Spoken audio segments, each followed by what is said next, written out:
Hello guys, कैसे हैं आप? अगर मैं आपसे एक बात कहूं, एक मशहूर शहर के आखिरी कोने में एक बस स्टॉप था जिसका नाम वैसे तो कोई अहमियत नहीं रखता, लेकिन उसकी आदत कोई भूल नहीं पाया। जहां रात को उस जगह पर गाड़ी धीमी हो जाती थी, 12 बजे के बाद हवा भी वहां रुक कर चलती थी, जैसे कुछ सुन रही। तो क्या आप मेरी बात पर भरोसा करेंगे? मैं खुद यकीन नहीं करता अगर यह हादसा मेरे जिगरी दोस्त आकाश के साथ ना हुआ होता तो। कुछ आवाजें वक्त के साथ खामोश नहीं होती, वो बस इंतजार करती हैं कि कोई उन्हें दोबारा सुन ले। मैं हूं रामाकृष्णा दीक्षित और आज मैं आपको वो कहानी सुनाने जा रहा हूं जो इंतजार कर रही है सिर्फ आपका। उस जगह की लाइट्स की रोशनी उस रास्ते पर पूरी नहीं पड़ती। इस जगह के बारे में जानने पर मुझे ऐसा महसूस हुआ जैसे ये बस स्टॉप सिर्फ इंतजार के लिए बना था, पर कोई आपको ये नहीं बताएगा कि आखिर इंतजार किस चीज का था। उस रात भी जब रोड बिल्कुल खाली थी और शहर रात के सबसे गहरे हिस्से में डूबा हुआ था, मेरे दोस्त ने सिर्फ एक गलती की, वो वहां रुक गया। सिर्फ इसलिए क्योंकि उसने एक लड़की को वहां देखा जो देर रात अकेले बेंच पर बैठी हुई थी, सलवार कमीज पहने, बाल 2 चोटी में बंधे हुए, जैसे वो कहीं जाने के लिए तैयार बैठी। पर उसके जाने का वक्त तो आकाश ने अपनी बाइक धीरे से साइड में लगाई। उस लड़की को देखने के बाद इंजन बंद करते ही जो खामोशी छा चुकी थी ना, वो नॉर्मल नहीं थी, एकदम गुप्त सन्नाटा। उस वक्त उसके दिमाग में ना जाने कितने ख्याल आए होंगे, लेकिन अनफॉर्चुनेटली वहां से निकलने का ख्याल नहीं आया। वो कहाँ जानता था कि आगे की रात उसके लिए कितनी खौफनाक होने वाली थी। हेलमेट उतारते वक्त उसके हाथ थोड़े कांप रहे थे बिना किसी वजह के। फोन डेड पड़ा था, बाइक पर पेट्रोल की वार्निंग लाइट ब्लिंक कर रही थी, थोड़ा बहुत पेट्रोल बाकी था। शहर अचानक बहुत दूर महसूस हो रहा था। बस स्टॉप की लाइट हर 2 सेकंड में फ्लिकर करती थी। उस अधूरी रोशनी में वो लड़की बैठी हुई थी। आकाश ने देखा कि उस लड़की के जो कपड़े थे ना, वो थोड़े पुराने लग रहे थे। उसकी सफेद सलवार का जो कॉलर था वो पीला पड़ चुका था, नीली कमीज पर मिट्टी के दाग थे। वहां अकेले बैठे बैठे वो कोई तो गाना गुनगुना रही थी। सुर गलत था, शब्द अधूरे थे, बिल्कुल इस तरह जैसे कोई मासूम सी जान नहीं होती है और वो बस एक गाना गुनगुना रही होती है अपने मूड को ठीक करने के लिए। और हर 2 लाइंस के बीच में एक लंबी सी सांस भी ले रही थी। आकाश की जगह कोई और होता ना तो वहां से अपनी बाइक लेके निकल चुका होता, लेकिन आकाश को लगा उस लड़की की मदद करनी चाहिए, उसे शायद मदद की जरूरत है। उसने उससे पूछा कि सुनो, तुम यहाँ इतनी रात को यहाँ अकेले? लड़की ने सर उठाया। उसकी आंखें बड़ी नहीं थी, पर उन आंखों में चमक भी नहीं थी, सिर्फ और सिर्फ रिफ्लेक्शन थी। वो ऐसे घूर रही थी कि मानो सामने खड़े इंसान की कमजोरी नाप रही हो, जैसे उसे समझ रही हो सिर्फ एक ही नजर में। उसने कहा कि बस लेट हो गई। आवाज थोड़ी अजीब थी, पर पता नहीं क्यों आकाश को वहां अब तक सब नॉर्मल लग रहा था। उसकी भी बुद्धि मारी गई। कहाँ जाना है? आकाश ने पूछा। घर। सिर्फ एक शब्द में जवाब दिया उस लड़की ने, पर उसमें कोई जगह नहीं थी। सिर्फ उसने बोला घर।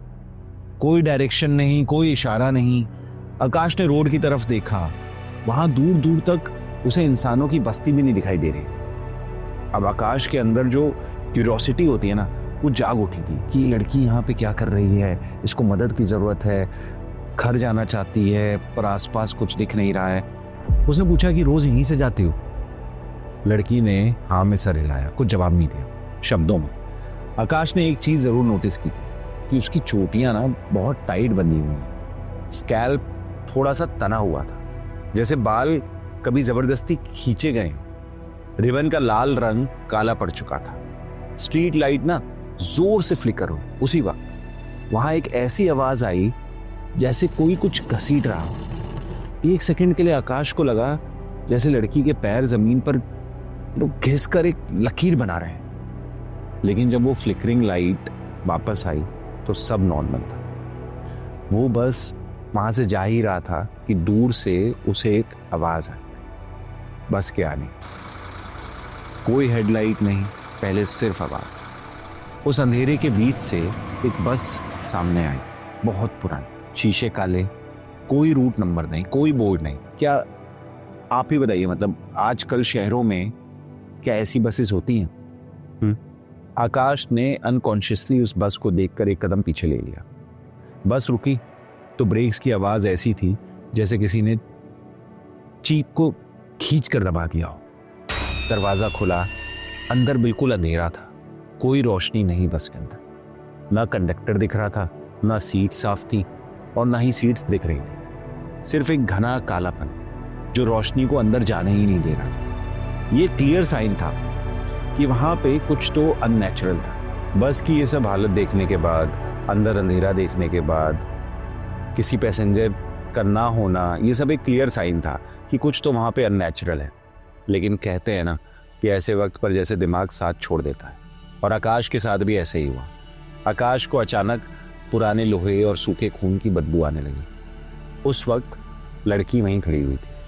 तब आकाश ने देखा उसके घुटनों पर ना पुराने जख्मों के निशान थे, चमड़ी घिसी हुई, जैसे रोड पर घसीटने से जख्म बने हो। आकाश को समझ नहीं आ रहा था कि यहाँ पे ये सब क्या हो रहा है।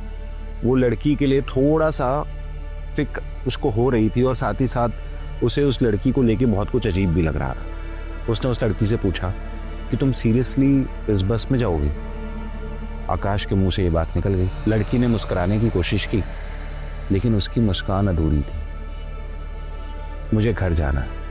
उसने आकाश का हाथ पकड़ लिया। उस लड़की की उंगलियां बेजान थी। आकाश ने हाथ छुड़ाने की कोशिश की, पर ग्रिप हद से ज्यादा मजबूत थी। आकाश को लगा जैसे उसके पीछे कोई खड़ा था।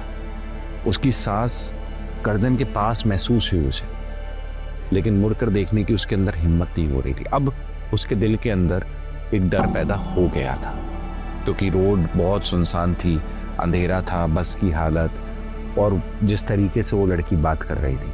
उस लड़की ने कहा, चलो बस मिस हो जाएगी। उसने बहुत कोशिश की जबरदस्ती आकाश को बस में कैद करने की या बस में ले जाने की, लेकिन किसी तरह आकाश ने अपना हाथ छुड़ाया, और उसी वक्त दरवाजा बंद हुआ। दरवाजा बंद होते ही वो बस तो वहां से चल पड़ी, लेकिन आकाश वहीं खड़ा रह गया। और जैसे ही उसने मुझे ये बात बताई, ये सुनकर मैंने राहत की सांस ली कि चलो भाई का पीछा तो छूटा, वरना ना जाने आज रात क्या होता और कब उसकी जान पर आ जाती। लेकिन ये राहत एक पल की ही थी। थोड़ी देर में उसका हाथ जल रहा था। जहां लड़की ने पकड़ा था ना, वहां स्किन के नीचे गहरे जख्म बन रहे थे, और वो दर्द इतना ज्यादा था कि आकाश अब चीखने लगा था। लेकिन उसकी मदद के लिए वहां कोई नहीं था। दूर दूर तक कोई इंसान नहीं, कोई इंसानी बस्ती ही नहीं थी। वो बेंच की तरफ बढ़ा बुरी हालत में, और अचानक उसकी नजर एक जगह अटक गई। बेंच पर कुछ पड़ा था, 2 चोटियां इंसानी बालों की। आकाश का गला सूख गया। उसने पीछे हटने की कोशिश की, पर पैर भारी भारी लग रहे थे, जैसे जमीन उसको जकड़ चुकी हो। और तब उसके कान के पास एक हल्की सी आवाज आई, मैं यही हूं। उसका खौफ अब असलियत बन चुका था। उसके मन में जितना भी डर था, अब वो धीरे धीरे सच होता जा रहा था। हिम्मत करके जैसे तैसे आकाश पीछे मुड़ा, और वो लड़की वहीं खड़ी थी। लेकिन अब ना तो वो मासूम लग रही थी और ना ही इंसानी। उसकी गर्दन जो थी वो एक तरफ टेढ़ी थी, सर लटक रहा था, जबान थोड़ी बाहर, आंखें खुली हुई थी, लाल, एकदम लाल, और पूरा चेहरा जख्मों से भरा हुआ था। उसके बालों की चोटी, उनमें से खून टपक रहा था। मैंने बस से जंप किया है, ये बात लड़की ने कही उसे। ये सुनते ही आकाश के पैर लड़खड़ा गए। उस लड़की का अचानक से बस के जाने के बाद उसके पीछे खड़ा होना, वो बेंच पे 2 चोटियों का पड़ा होना और उनमें से खून निकलना, आकाश को अपनी मौत दिखाई दे रही थी। उन्होंने बस नहीं रोकी। अब उस लड़की की जो आवाज थी ना, वो एक बच्ची की नहीं थी। उसमें हंसने की आवाज थी, गालियों की गूंज थी, मर्दों की भारी सांसें थी। मैं भाग ना सकूं इसलिए मेरे पीछे खिड़की बंद कर दी, और मेरे बाल वहीं। आकाश समझ चुका था कि ये नेचुरल नहीं है। डर के मारे उसके कदम लड़खड़ाते हुए वो पीछे हटने लगा, पर पीछे हटते हटते वो गिर गया। उस लड़की ने आकाश का सर पकड़ा, उसे घसीटते हुए बस स्टॉप की वहीं बेंच पर ले गई। और इस दौरान जब लड़की उसको घसीट रही थी। आकाश चिल्ला रहा था, रो रहा था, भीख मांग रहा था अपनी जान की, और रोते हुए कह रहा था कि मैं सिर्फ तुम्हारी मदद करना चाहता था।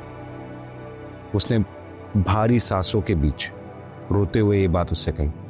उस लड़की के चेहरे पर एक अजीब सी मुस्कुराहट थी, जैसे वो बस इसी पल का इंतजार कर रही। उसने आकाश का चेहरा अपने दोनों हाथों से पकड़ लिया। जैसे ही उसके हाथ उसके चेहरे पर पड़े, आकाश का पूरा शरीर कांपने लगा। उस लड़की ने उसका गला इतनी जोर से जकड़ा कि आखिरी सांस पीना वो भी ना आया, और वहां पड़े पड़े एक पोल से सर पे वार किया। उसके चारों तरफ खून। आकाश चीखा, पर आवाज रोड के पार नहीं गई। उसे लगा जैसे कोई उसे खींच रहा हो, जैसे हड्डियां धीरे धीरे एक एक करके टूट रही, जैसे किसी और का दर्द उसके जिस्म में भर दिया गया। उसके मुंह से खून टपक रहा था, और उस सुनसान रोड पर वो अकेला था। दूर दूर तक कोई नहीं, या शायद नहीं था। सुबह हुई। जब पहली बस उस स्टॉप पर रुकी तो ड्राइवर ने पहले स्मेल नोटिस करी, पुराने लोहे, सूखे खून और गीली मिट्टी। फिर उसकी नजर बस स्टॉप की बेंच पर गई। एक आदमी बेंच के नीचे पड़ा था, बेहोश, बेजान। बिना कुछ सोचे उस भले आदमी ने आकाश को हॉस्पिटल तो पहुंचाया, लेकिन उसके रूम के बाहर उस ड्राइवर ने देखा कि कोने में कोई बैठी हुई है। उस ड्राइवर के लिए ये बहुत ही अजीब सा दृश्य था। पहली नजर में तो उसे लगा कि ये कोई नॉर्मल लड़की है, पर फिर उसने देखा कि पैर हवा में लटके हुए हैं, धीरे धीरे कुछ गुनगुना रही है। उसने जैसे ही सर ऊपर किया और ड्राइवर की तरफ देखा, उसका टेढ़ा मुंह और जख्म से भरा चेहरा देखकर ड्राइवर की तो वो वहां से भाग निकला। कई महीने लगे आकाश की रिकवरी में। आज भी वो चल नहीं पाता, क्योंकि उसके पैर की हड्डी जो थी वो मोड़ दी गई थी। रात में उसे आज भी वो लड़की दिखाई देती है, उसका खौफनाक चेहरा, वो बस स्टॉप। उसने बहुत मुश्किल से इस हादसे की कहानी मुझे सुनाई, लेकिन सुनते ही मुझे महसूस होने लगा था कि जैसे वो लड़की किसी कमरे में कहीं बैठी है हमारे बीच। उसकी शक्ल जैसे मेरे दिमाग में एक घर बना चुकी थी। आकाश की जान तो बच गई, लेकिन वो उस ट्रॉमा से कभी बाहर ही नहीं निकला। क्या सच में सिर्फ मदद करने के इरादे ने उसकी जिंदगी तबाह कर दी थी, या उसका इरादा खराब था, इस वजह से उस लड़की ने उसके साथ ऐसा किया? आप जरा संभलिएगा, क्योंकि क्या पता शायद मदद की पुकार आपकी आखिरी चीख बन जाए। ये कहानी आपको कैसी लगी कमेंट सेक्शन में कमेंट करके बताइए, और अगर आपके पास कोई कहानी है तो कमेंट करिए, हम आपको ज़रूर रीच आउट करेंगे। और इसी के साथ ये कहानी तो यहीं ख़त्म होती है। ऐसी और कहानियाँ सुनने के लिए सब्सक्राइब करें हमारे चैनल को।